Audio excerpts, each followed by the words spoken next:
போலாமா? எங்க? எப்பவும் போற இடத்துக்கு தான். இத்தனை நாள் உன்னை விட்டு முன்னாடியே நினச்சாலே வெக்கமாக இருக்கு.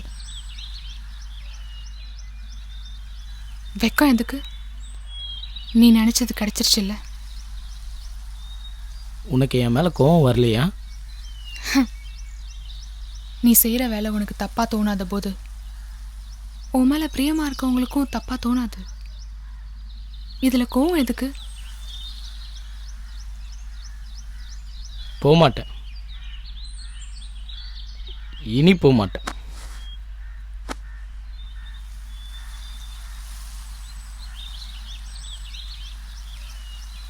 உண்மையிலே சலீம்க்கு அவகிட்ட என்ன வேணுன்றது அவருக்கே தெரியல. அவர் இப்போ ரொம்ப குழம்பியிருக்காரு. ஆம்பளைங்க எப்பயுமே குழப்பவாதிங்க தான் போல இருக்கு. அவங்களுக்கு பொண்ணுங்க மனசே புரியாது. அவங்கள காதலிக்கிற பொண்ணுங்க தான் அவங்கள புரிஞ்சுக்கணும், அவங்கள குழந்தையா பார்த்துக்கணும். ஆரம்பத்தில் குழந்தை மாதிரி வேணும்னு அடம் பிடிப்பாங்க. அதுக்கப்புறம் இதெல்லாம் நிரந்தரம் இல்லைன்னு என்ன மாதிரி புரிஞ்சுப்பாங்க.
சலீம், நீ ஏன் வரல?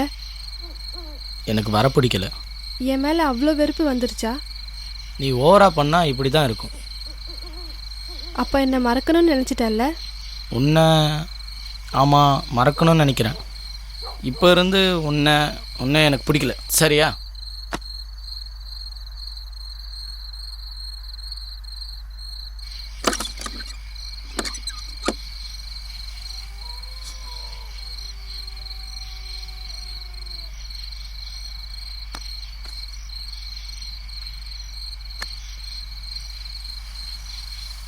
ஏன் வந்துட்ட என்ன அவகிட்ட விட்டுட்டு?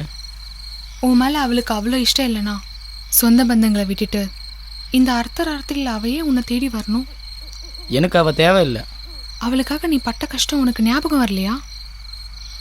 அதுக்கு அவளுக்கும் அதே ஆசை இருக்காதா? பாவம், சும்மா இருந்தவளை மனசு கெடுத்து ஆசையை காட்டி இப்படி ஒதுக்கி வைக்கிறது தப்பு இல்லையா? இங்கே பாரு, நீ கோவப்படாத. அவளுக்கு முன்னாடியே சொல்லியிருக்கேன், எப்போவுமே என் மனசு ஒரே இடத்துல இருக்காதுன்னு. காதலானாலும் காமமானாலும் கண்ணில் போடுற மை மாதிரி. மை இருக்கிற வரைக்கும் கண் அழகாக தான் தெரியும். கண்ணீர் விட்டு மை அழிஞ்ச கண்ணை பார்க்கும்பொழுது கன்றாவியாக இருக்கும். அவள் கேட்டா தானே இதெல்லாம் எதுக்கு? அவள் கூட இருக்கிறதுக்கு எனக்கு இஷ்டம் இல்லை. இன்னொரு தடவை அவள் இங்கே வந்தால் அடித்து துரத்திடுவேன். அவளுக்கு வெக்கமான எதுவுமே இல்லை. பொண்ணுங்க மனசை புரிஞ்சிக்க தெரியாதவன். 5 நிமிஷம் சுகத்துக்காக ஆசைப்படுற இவனை நம்பி கட்டின புருஷனை விட்டுட்டு இவ்வளோ தூரம் வந்திருக்கீங்களே. இவன் உங்க கூட கடைசி வரைக்கும் இருப்பான்னு எப்படி நம்புறீங்க? இந்தாங்க, வச்சுக்கோங்க உங்க நகைய. இதுக்காகலாம் அவன் கூட இருக்க முடியாது. உங்க மனசை நான் புரிஞ்சுக்கிட்டேன். என் காதலை விட நீங்க அவன் மேல வச்சிருக்க காதல் தான் பெருசுன்னு இவனுக்கு எப்போ புரிய போதோ அது கடவுளுக்கு தான் தெரியும்.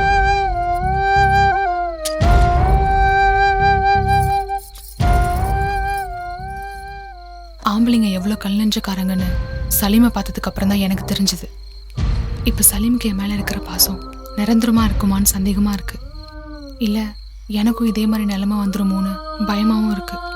மும்தாஜ் சொன்ன மாதிரி என் மேலே காதல் இல்லைனாலும் பரவாயில்ல, ஒரு பரிதாபமாக அது இருக்காதா? அதுக்கப்புறம் ஒரு நாள் நான் பலவீனமாக இருக்கிறதையும் வாந்தி எடுக்கிறதையும் பார்த்துட்டு சலீம் டாக்டரை கூட்டிகிட்டு வந்தார்.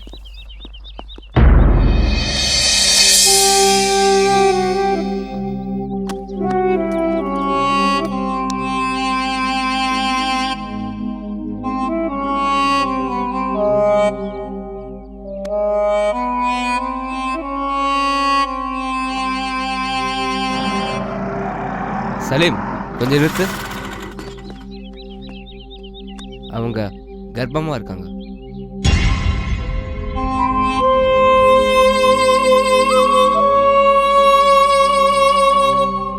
சுசீலா, நீ கர்ப்பமாக இருக்கிறது எனக்கு பிடிக்கல. அதுக்கு எதனா ஒரு வழியை பாரு. என்ன செய்யணும்? கலைச்சிரு. உன் புள்ள சலீம். பிள்ளையும் வேணாம், பிசாசும் வேணாம், புரியுதா? சலீம், நீயா எப்படி பேசுற? இதெல்லாம் எனக்கு பிடிக்காது, சரியா? சலீம், நீ அப்பாவாக போற. தாலி கட்டி அர்ச்சத்தையா போட்டாங்க அப்பா ஆகிறதுக்கு?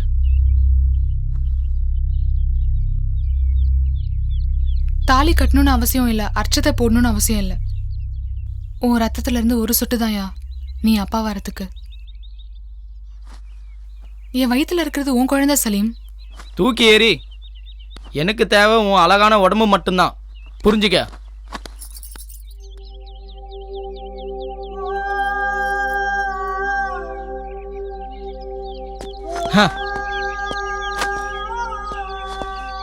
என் அழகான உடம்புக்காக தான் இத்தனை நாள் என் கூட இருந்தாரா? கோவம் வந்துருச்சு, திட்டலான்னு இருந்தேன். அவர் மேல இருக்கிற பாசத்தினால நான் எதுவுமே பேச முடியாம போயிட்டேன்.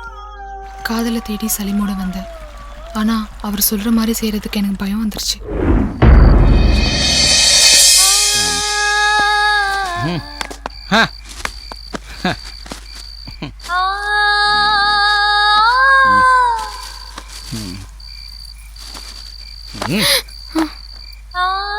அந்த புடவை கழட்டிட்டு இந்த புடவை கட்டிக்கா போ.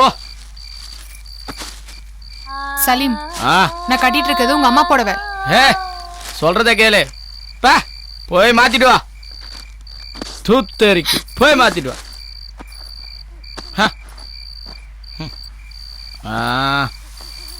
அரே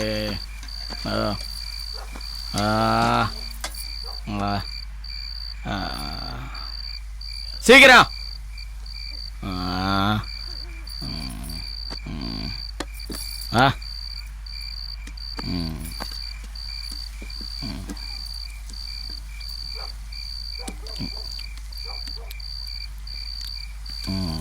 கொஞ்ச நாள் எங்கன்னா போய் நிம்மதியாக இருக்கலாம்னு நினைக்கிறேன். நீ என்னை கல்யாணம் பண்ணிக்கலனாலும் பரவாயில்ல, உன் கூடவே கடைசி வரைக்கும் இருக்கலாம் தான் உன்னை நம்பி வந்திருக்க.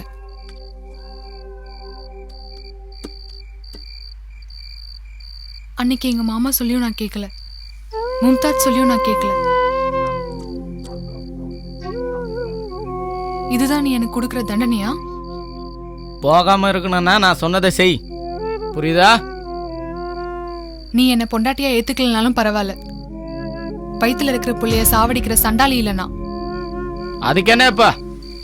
சலீம், நான் ஒரு பொண்ணு, அதுவும் சராசரியான பொண்ணு. நான் சொன்னதை செய். நீ என்ன பண்ணாலும் நான் செய்ய மாட்டேன்.